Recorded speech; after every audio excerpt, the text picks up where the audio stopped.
그러므로 너 음녀야, 여호와의 말씀을 들을지어다. 주 여호와께서 이같이 말씀하셨느니라. 네가 네 누추한 것을 쏟으며 네 정든 자와 행음함으로 벗은 몸을 드러내며 또 가증한 우상을 위하며 네 자녀의 피를 그 우상에게 드렸은즉 내가 너의 즐거워하는 정든 자와 사랑하던 모든 자와 미워하던 모든 자를 모으되 사방에서 모아 너를 대적하게 할 것이요 또 내 벗은 몸을 그 앞에 드러내 그들이 그것을 다 보게 할 것이며 내가 또 간음하고 사람의 피를 흘리는 여인을 심판함같이 너를 심판하여 진노의 피와 질투의 피를 내게 돌리고 내가 또 너를 그들의 손에 넘기리니 그들이 내 누각을 헐며 내 높은 대를 부수며 내 의복을 벗기고 내 장식품을 빼앗고 내 몸을 벌거벗겨 버려두며 무리를 데리고 와서 너를 돌로 치며 칼로 찌르며 불로 내 집들을 사르고 여러 여인의 목전에서 너를 벌할지라. 내가 너에게 곧 음행을 그치게 하리니 네가 다시는 값을 주지 아니하리라. 그리한즉 나는 네게 대한 내 분노가 그치며 내 질투가 네게서 떠나고 마음이 평안하여 다시는 노하지 아니하리라. 네가 어렸을 때를 기억하지 아니하고 이 모든 일로 나를 분노하게 하였은즉 내가 네 행위대로 내 머리에 보응하리니 네가 이 음란과 내 모든 가증한 일을 다시는 행하지 아니하리라. 주 여호와의 말씀이니라. 여러분 반갑습니다. 오늘도 큐티로 여는 기막힌 하루입니다. 본문 말씀 에스겔서 16장 35절부터 43절의 말씀입니다. 자, 오늘은 말씀에 들어가기에 앞서서 잠시 광고 말씀드리겠습니다. 자, 내일부터 추석 명절이 시작이 됩니다. 그래서 새벽 큐티 설교는 오늘까지만 나누고 잠시 멈추었다가 다음 주 월요일부터 다시 나오도록 하겠습니다. 그러나 그 시간 동안 큐티 자체를 쉬는 것이 아니라 개인 묵상으로 그렇게 이 큐티를 계속해 나간다는 것을 잊지 마시고 개인 묵상을 멈추시지 말아주시기를 부탁드리겠습니다. 자, 이제 본문으로 들어가 보도록 하겠습니다. 자, 오늘 말씀의 시작인 35절을 보면 하나님은 이스라엘 향해서 부르시기를 너 음녀야 라고 말씀하십니다. 여러분, 이 음녀라는 말의 뜻에는 매춘을 직업 삼아 사는 여성을 가리키기도 하지만 그보다는 오늘 본문의 의미는 혼인관계에 있는 남편이 있는 여인임에도 불구하고 다른 대상과 간음하는 바로 그러한 여인을 의미합니다. 그렇습니다. 이스라엘은 분명히 남편이 있는 민족입니다. 그럼 이스라엘의 남편이 누구입니까? 하나님입니다. 그런데 이스라엘이 남편인 하나님이 있음에도 불구하고 세상과 또한 우상과 더불어 간음을 저지르고 있다는 것입니다. 그런데 오늘 이 이스라엘의 간음의 정도가 얼마나 심각했는지 36절을 통해서 그것을 알 수 있는데 이 36절은 도저히 원래 의미대로 여러분에게 풀어서 설명을 할 수 없을 만큼 지금 이스라엘은 심각한 간음의 상태에 빠져 있는 그러한 지경에 있다는 것입니다. 한마디로 이스라엘에게 있어서 하나님은 그냥 명목상의 남편일 뿐이고 이스라엘의 몸과 마음은 그리고 그의 영혼은 온통 세상과 우상에게 받쳐져 있는 그러한 상황이라는 것입니다. 지금 이스라엘이 저지르는 이 영적 간음으로 말미암아 하나님과의 관계가 파괴되고 더 나아가 이스라엘 공동체 전체가 파괴되는 결과가 벌어지고 말았습니다. 그만큼 간음은 정말 심각한 죄인 것입니다. 자, 그런데 그것은 이 영적인 간음뿐만이 아니라 육적인 간음도 마찬가지입니다. 자, 우리는 결혼할 때 반드시 언약을 체결하고 그 언약을 지킬 것을 맹세하죠. 그 언약이 무엇입니까? 평생토록 이 여자, 이 남자만을 사랑하고 아끼겠다는 것입니다. 여러분, 이 결혼 관계에 있어서 이 약속과 맹세가 왜 그렇게 중요합니까? 그것은 이 약속이 담보되어야만 혼인 관계가 유지가 되고 가정이 지켜질 수 있기 때문입니다.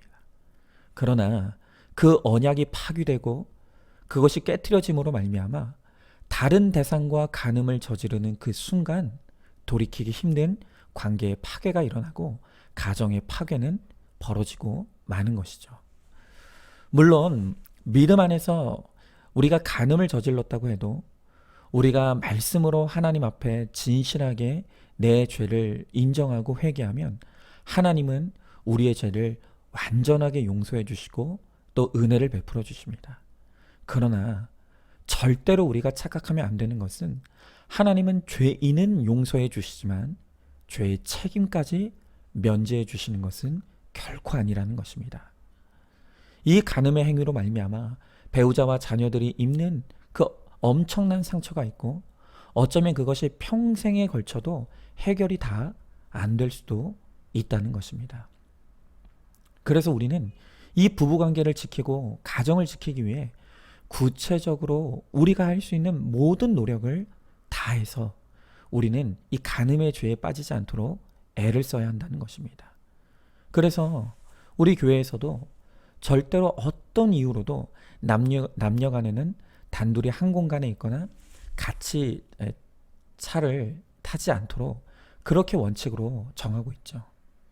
심지어 저 같은 경우에는 불가피하게 신앙 상담이 이 이성 간에 이루어져야 하는 그런 경우가 있을 수 있기 때문에 아예 제 목양실에는 24시간 돌아가는 CCTV를 설치해 놓았습니다. 여러분, 이것이 저에게 큰 부담이 됩니다. 불편합니다. 그럼에도 불구하고 왜 이렇게까지 해야 합니까? 그것은 이렇게 해서라도 간음의 죄는 우리가 피해야 하기 때문입니다. 오늘 이스라엘 백성들이 저지른 이 간음이 하나님과의 관계를 파괴시키고 이스라엘 공동체까지도 깨트리는 엄청난 결과를 일으켰다고 했습니다. 오늘 우리는 이것을 보면서 영적으로나 육적으로나 우리가 우리의 욕망대로 저지르는 이 간음이 얼마나 큰 관계의 파괴와 공동체의 파괴를 일으키는지를 깨닫고 말씀으로 내 안의 음란을 고백하고 회개함으로 나의 거룩함으로 하나님과의 관계를 지켜나가고 가정을 지켜나가는 우리가 되기를 소망합니다. 자, 질문해 봅니다. 우리 안에 음녀의 악과 죄가 있다는 것을 알고 있습니까? 나는 괜찮다고 하면서 이성 간의 경계를 소홀히 여기거나 허물고 있지는 않습니까? 교회나 직장에서 이성 간의 쓸데없는 농담을 주고받지 않고 또 단둘이 이성 간의 한 공간에 있는 일들을 철저히 금하시기 바랍니다. 나도 얼마든지 간음에 빠질 수 있음을 인정하고 날마다 회개와 거룩에 힘쓰시길 바랍니다. 자, 이어지는 말씀을 보면 이렇게 신랑 되신 하나님이 있음에도 불구하고 세상 우상과의 음란에 빠져 헤어나올 줄 모르는 이스라엘 백성들에게 하나님은 심판을 가하십니다. 자, 그런데 그 심판의 내용이 무엇입니까? 먼저 37절에 보니까 그 간음의 행위를 모든 사람이 볼 수 있도록 드러내어 이스라엘이 수치를 당하게 하시겠다고 하십니다. 그리고 38절부터 41절의 말씀에서는 그러므로 말미암아 이스라엘이 세상의 손가락질을 당하고 판단받는 고통을 당하게 하시겠다는 것입니다. 자, 여러분, 사단이 우리로 하여금 이 죄에 빠지게 만들 때 우리에게 던지는 이 사단의 세 가지 거짓말이 있다고 했습니다. 그 첫 번째 거짓말은 그 정도는 남들도 다 저지르는 그것은 큰 죄가 아니라는 것입니다. 또 두 번째는 언제든지 내가 마음만 먹으면 그 죄를 끊을 수 있다는 것입니다. 그리고 세 번째는 절대로 그 죄는 들키지 않는다는 것입니다. 여러분, 이러한 사단의 거짓말이 그럴싸하지만 그러한 사단의 유혹과 거짓말은 절대로 사실이 아닙니다. 물론 이 세상 사람들은 그렇게 죄를 짓고 살아도 하나님이 내버려 두셨기 때문에 얼마든지 들키지 않고도 잘 살아갈 수 있습니다. 그러나 적어도 내가 정말 하나님의 택함받은 구원받은 자녀라면 내가 죄를 짓고 있는데도 들키지 않는 그러한 유행은 절대 일어날 수 없습니다. 왜냐하면 하나님께서 우리를 절대로 그렇게 내버려 두시지 않기 때문입니다. 그래서 우리가 늘 외치는 것이 무엇입니까?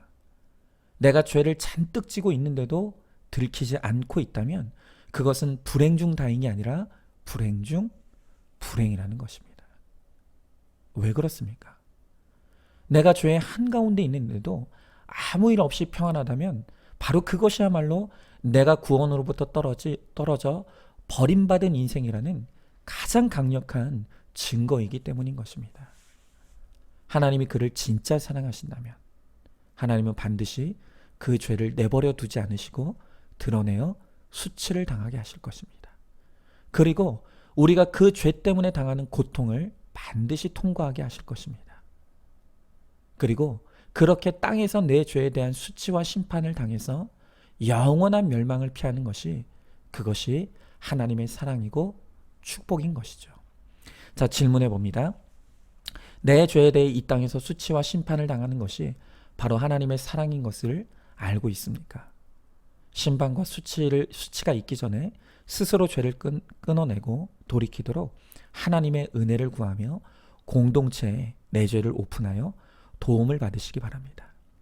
다 마지막으로 이렇게 하나님께서 이스라엘의 영적 간음에 대해 철저히 수치와 고통을 당하게 하시는 가장 큰 그 목적이 있는데 그것은 그 고통을 통하여 우리의 죄를 끊어내기 위해서라고 합니다.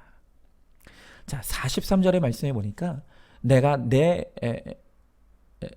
행위대로 내 머리에 보응하리니 내가 이 음란과 내 모든 가증한 일을 다시는 행하지 아니하리라 라고 합니다. 오늘 하나님께서 그들에게 그들의 죄에 대한 수치를 당하게 하시고 심판을 당하게 하시는 목적은 다시는 그 일을 행하지 않게 하기 위함이라고 합니다. 자, 여러분, 다윗을 보십시오. 비록 그가 밧세바와 간음을 저질렀지만 그는 나단 선지자의 고발 앞에서 변명 한마디 하지 않고 바로 내가 그 죄인임을 인정하고 회개했습니다. 그런데 하나님은 그의 회개는 받으시고 용서해 주셨지만 그의 죄에 대한 책임은 결코 면제해 주시지 않습니다.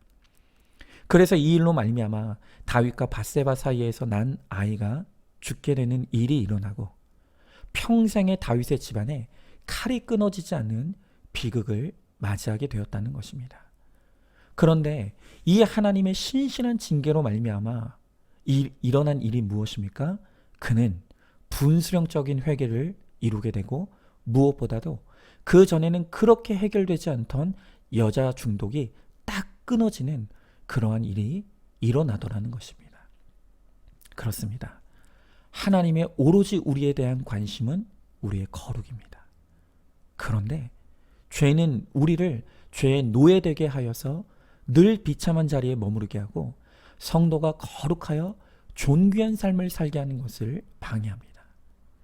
그렇기 때문에 하나님께서는 필요하다면 인생 책찍과 사람 막대기를 아끼지 아니하여서 사람이 저지르는 죄에는 고통과 대가가 따른다는 것을 알게 하시고 그러므로 말미암아 우리로 하여금 그 죄로부터 끊어질 수 있도록 우리를 양육해 가십니다.